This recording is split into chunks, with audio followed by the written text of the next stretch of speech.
Pizza in teglia con patate e prosciutto, indubbiamente la mia pizza preferita, quindi oggi la vediamo insieme. Come al solito vi lascio tutta la spiegazione per fare l'impasto in descrizione. Dopo averlo fatto lievitare per tutta la notte in frigo, il mattino seguente l'ho lasciato acclimatare e poi l'ho diviso in panetti. È il momento della nostra pizza. Capovolgiamo il panetto su una spianatoia e ricopriamo tutta la superficie con della semola. Stendiamo partendo prima dai bordi.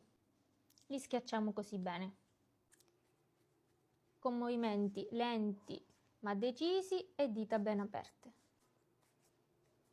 La solleviamo delicatamente e rimuoviamo la farina in eccesso, sbattendo così piano piano. Ora finalmente non ci resta che condirla. Iniziamo da uno strato di mozzarella, io metto quella per pizza, un po' di prosciutto cotto, uno strato di patate preparate il giorno prima, ovviamente vi scrivo tutto in descrizione. Completiamo con un altro po' di prosciutto cotto.